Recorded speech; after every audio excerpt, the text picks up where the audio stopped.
Como parte de la asignatura de urología, en esta ocasión corresponde hablar sobre urodinámica, tema que será abordado por mi persona, Cristian Josué Peña Guerrero, y mi compañera Tatiana Guadalupe García Torres. A manera de introducción, podemos decir que la urodinámica, en un sentido amplio, puede entenderse como la subespecialidad de la urología que estudia la dinámica del aparato urinario y las distintas enfermedades que alteran dicho comportamiento. Tendríamos así, por una parte, el estudio de dicha enfermedad y por otra, las distintas exploraciones que permiten estudiar la dinámica y sus alteraciones, que conducen a su vez al diagnóstico de dichas enfermedades. Actualmente se considera la urodinamia el estándar de referencia para el diagnóstico de la disfunción miccional. Sin embargo, los resultados obtenidos dependen del operador y tienen variabilidad intraobservadores. En lo que respecta a la anatomía del tracto urinario, este se divide en dos partes, el tracto superior y el inferior. El aparato superior, o también llamado vía excretora superior, incluye de arriba a abajo los cálices, la pelvis renal y el uréter. Los túbulos colectores del riñón se abren en el tracto excretor en la parte superior de la papila, que sobresale en la parte inferior de un cáliz. El uréter cruza la pared de la vejiga en una longitud de aproximadamente 1 centímetro, en lo que se conoce el hiato ureteral, y luego se extiende por debajo de la mucosa durante 7 milímetros. La oblicuidad de esta implantación es el elemento principal del dispositivo antirreflujo. La función de la vía excretora superior es impulsar activamente el bolo urinario, gracias a su peristaltismo. Por tanto, no se comporta como un freno, sino como un motor que toma la orina del riñón a baja presión y la eyacula en la vejiga a mayor presión. El aparato inferior, o también llamada vía excretora inferior, comprende la vejiga y la uretra, rodeadas por un aparato de esfínter. La vejiga es un reservorio muscular formado por una parte móvil, el detrusor, y una parte fija, la base vesical. La contracción del músculo de la vejiga durante la micción transforma la base de la vejiga en embudo, hacia el cual convergen las fuerzas resultantes de esta contracción. La uretra, por su parte, está rodeada de fibras musculares lisas y estriadas, que constituyen su aparato esfinteriano. El esfínter liso o proximal, que rodea el cuello, y el puerto inicial de la uretra, asegura la continencia pasiva. El esfínter estriado, o también llamado esfínter distal, situado debajo de la próstata, también participa por su tono en la continencia pasiva y permite, por su contracción voluntaria, la continencia activa en el momento de la contracción de la vejiga. La próstata rodea la uretra, comprende dos componentes histológicos de un volumen aproximadamente equivalente. Un componente epitelial, o también llamado glandular, formado por acinos, y un estroma conjuntivo muscular, formado por fibras musculares lisas que participan en la tensión ejercida en la uretra.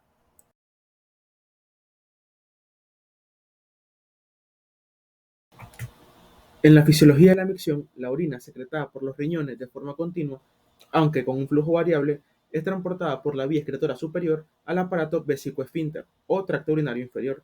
Esta tiene una doble función: debe permitir el almacenamiento de la orina durante varias horas, asegurando una continencia perfecta, pero también debe permitir la expulsión de la orina de forma completa y sin esfuerzo en unas pocas docenas de segundos.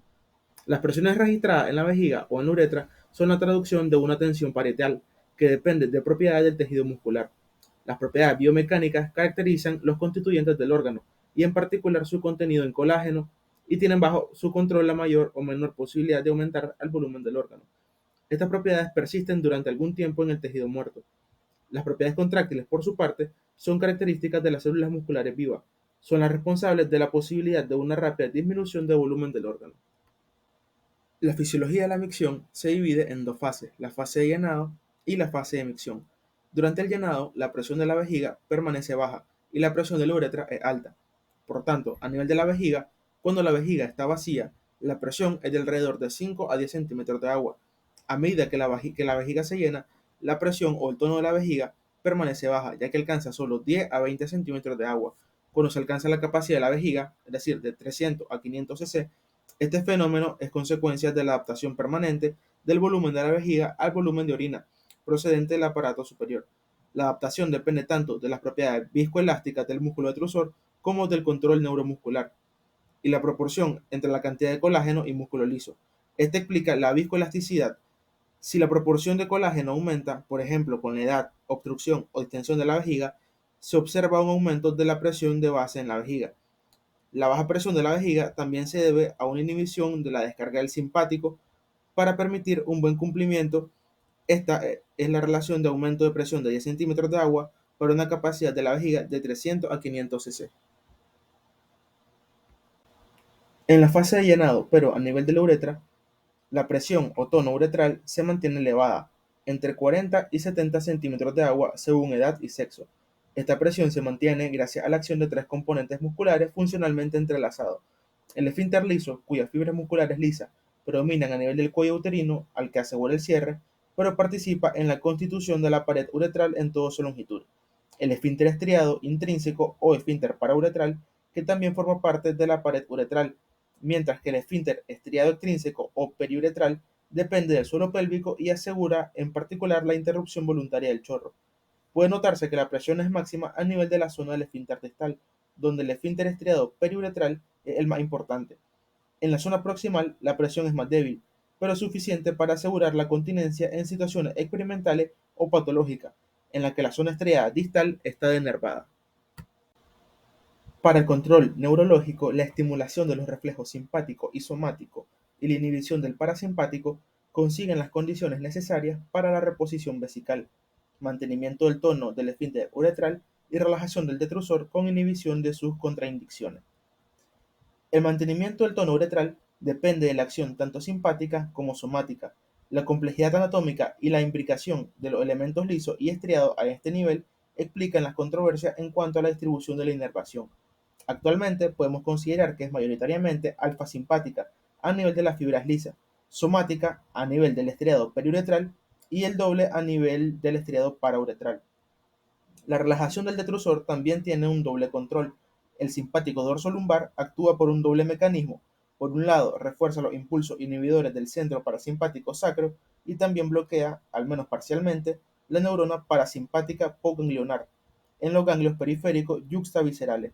Por otro lado, actúa directamente sobre la relajación del detrusor mediante la estimulación de los receptores beta de la pared vesical. Esta acción es, sin embargo, de una intensidad más secundaria.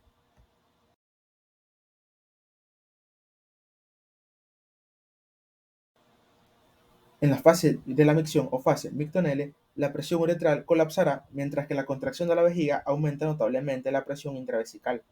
A nivel de la uretra, la caída rápida de la presión uretral precederá el aumento de la presión de la vejiga unos segundos.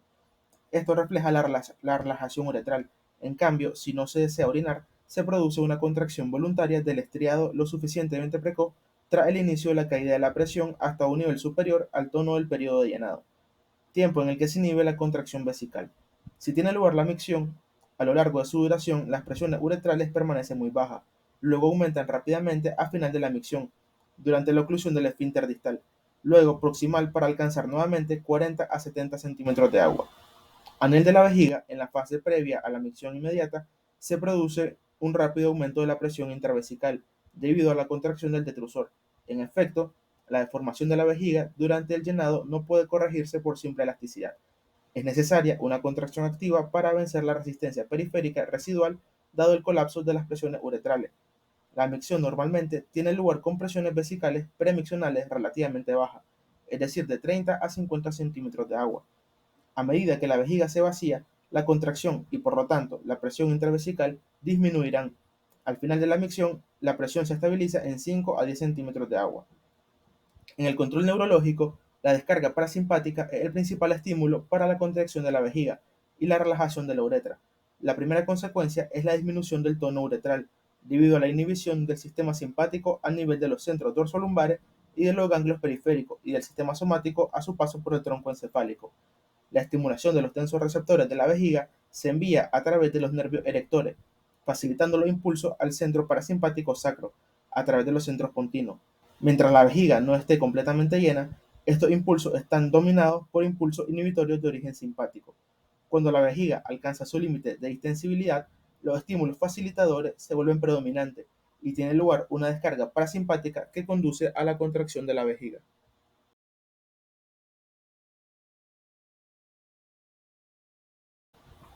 La hiperplasia prostática benigna modifica los componentes del equilibrio urodinámico vejiga-esfínter. La exploración urodinámica propone analizar con más o menos éxito este nuevo equilibrio para seleccionar mejor las indicaciones terapéuticas y sobre todo para intentar predecir los resultados de la cirugía en particular. La flujometría es una prueba sencilla y no invasiva que permite una valoración objetiva de la calidad del chorro, que el propio paciente no suele estimar en su justo valor. El valor del caudal máximo es reproducible en el mismo sujeto, siempre que se excluyan los volúmenes bajos por debajo de 150 ml, en cuyo caso es significativo de una obstrucción. La cistometría explora las propiedades viscoelásticas, distensibilidades y contráctiles de la vejiga. La hipercontractibilidad vesical con presión miccional superior a 70 centímetros de agua es el mejor signo de una obstrucción compensada. Su desaparición tras la cirugía es la mejor prueba de una intervención eficaz. Esta tiene un buen valor predictivo. Los resultados de la cirugía son generalmente buenos cuando la contracción de la vejiga es fuerte y mediocres cuando es débil. El perfil de presión uretral refleja la presencia de hipertrofia prostática en forma de meseta, seguida de un pico correspondiente al esfínter estriado, pero el valor de este último por sí solo no proporciona ninguna información sobre los riesgos de incontinencia postoperatoria. Por último, la electromiografía es el registro de la actividad eléctrica del esfínter uretral estriado distal. Este examen permite apreciar la sinergia entre el esfínter y la vejiga. El esfínter se relaja cuando la vejiga se contrae durante la micción. Ya que la urodinamia estudia la función y disfunción del tracto urinario, a continuación se presentan los principios básicos de una serie de pruebas cuyo objetivo es reproducir los síntomas que presenta el paciente. La flujometría es una prueba no invasiva donde el paciente va a orinar en un dispositivo que dará información por medio de una gráfica. Específicamente es la medida del flujo de micción, es decir, la cantidad de orina emitida en ml por segundo. Algunas condiciones a tomar en cuenta son que el resultado va a depender de la fuerza de expulsión, resistencia de la uretra y del volumen miccionado, que se van a requerir al menos 150 cc para que la prueba sea válida. Y también que el flujo deficiente no es específico de una obstrucción uretral, ya que puede ser resultado de una contracción insuficiente de los músculos de la vejiga o de una obstrucción de la uretra. La flujometría no es específica para obstrucción o hiperplasia prostática benigna, ya que la mala contracción de la vejiga disminuye el flujo incluso sin obstáculo, pero puede ser de utilidad para darle seguimiento al paciente con hiperplasia prostática benigna y el control de la eficacia del tratamiento. Las indicaciones que se le tienen que dar al paciente es que tiene que orinar cuando sienta la necesidad habitual. Si es algo forzado, pueden alterarse los resultados de la prueba. El paciente va a orinar en una taza medidora que indica el volumen de orina mientras se cronometra el tiempo de micción. Con esto se podrá determinar si hay un tiempo miccional aumentado, si el calibre miccional está disminuido o si el residuo postmiccional es o no significativo. La curva de uroflujometría tiene forma de arco con extensa amplitud. En varones menores de 40 años suelen tener un flujo máximo de 25 ml por segundo. Este disminuye con la edad y se puede observar un flujo de 15 ml por segundo sin que haya una obstrucción del tracto urinario de salida. Dentro de los encuentros patológicos podemos encontrar curvas anormales, ya sean aplanadas, asimétricas, en meseta o de múltiples picos. Las distintas curvas de flujometría nos pueden orientar a distintas etiologías. En varones adultos tiene una especificidad del 70 al 90% y una sensibilidad del 39 al 47% para diagnóstico de obstrucción del tracto urinario inferior. La cistomanometría es una prueba invasiva no dolorosa en la cual se estudian las presiones internas por medio del llenado artificial de la vejiga, lo que permite evaluar su comportamiento durante la fase de continencia. Previa asepsia y antisepsia se introduce una sonda de 2 lúmenes en vejiga, la cual permite el registro de la presión intravesical, y una sonda abdominal por el recto que permite el registro de la presión intraabdominal. Estas se conectan a líneas llenas de agua destilada que van conectadas a transductores de presión cuya señal eléctrica es registrada en el software de un equipo de urodinamia. La bomba de infusión permite el llenado vesical con suero fisiológico a un flujo controlado y uniforme. Una vez se inicia la infusión, termina cuando se determina la capacidad cistométrica máxima y se da la orden de orinar. Acá nos interesa conocer y registrar el comportamiento vésico-esfinteriano durante el almacenado y se registran las sensaciones y volúmenes al que se produce cada evento. La cistomanometría mide 5 parámetros: la sensibilidad o sensación, que es cuando se percibe el primer deseo miccional, el deseo miccional normal y la capacidad cistométrica máxima. Esta se puede interpretar como aumentada cuando es menor de 100 ml, disminuida cuando se reduce la sensación miccional o ausente.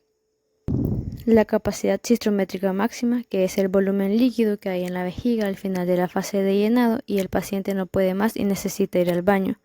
La acomodación vesical, que relaciona el cambio de volumen vesical y la presión del detrusor.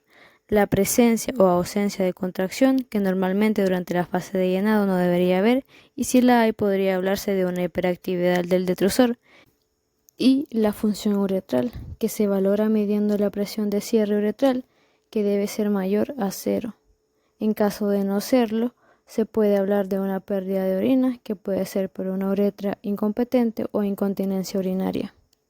La uretromanometría o perfil uretral es la medida de la presión de la uretra gracias a una sonda introducida en la vejiga, registrando durante su retirada progresiva las presiones en cada punto de la uretra. Los parámetros estudiados son la presión vesical, la longitud funcional de la uretra, la presión máxima de cierre y la presión uretral máxima. Una uretromanometría va a ser indicada de forma rutinaria, sin embargo no es predictivo del riesgo de incontinencia posoperatoria.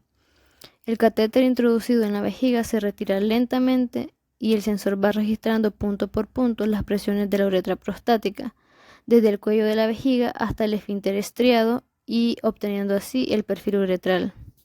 La electromiografía es un test electrofisiológico que involucra 2 electrodos de superficie que se ponen a los laterales del esfínter anal y nos da información sobre la actividad eléctrica que refleja la actividad mecánica de la musculatura. Esto permite juzgar la respuesta del esfínter ligada al aumento de presión en la vejiga. La presión del esfínter se alinea constantemente con la presión intravesical, lo que evita las fugas con las presiones intravesicales cambiantes. Esto es el reflejo de protección. La actividad eléctrica del esfínter aumenta ligeramente durante la fase de llenado para hacer frente a un aumento de presión de la vejiga, y la micción va acompañada de un silencio eléctrico correspondiente a la caída de presión uretral. Es por esto que la electromiografía permite el diagnóstico eléctrico de la disinergia vesicoesfinteriana. Las indicaciones de una electromiografía pueden ser rutinario o por sospecha de enfermedad neurológica.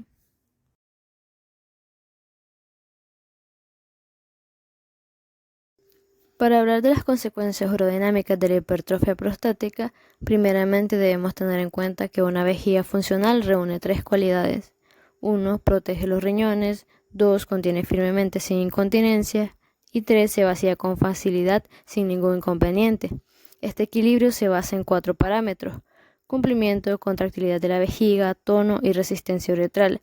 Sin embargo, el desarrollo de la hipertrofia prostática altera estos componentes. Al haber un crecimiento prostático, se comprime la uretra, lo que aumenta la resistencia uretral, que conllevará la alteración de las propiedades vesicoelásticas y contráctiles de la vejiga. De forma compensatoria, la vejiga engrosará sus paredes, que reforzarán el poder contráctil y van a tratar de vencer la resistencia. Los cambios en la urodinamia van a empezar primeramente con una estrechez uretral debido al crecimiento prostático, que va a comprimir la luz uretral, seguido de una hipertrofia y dilatación debido al esfuerzo evacuatorio de la vejiga.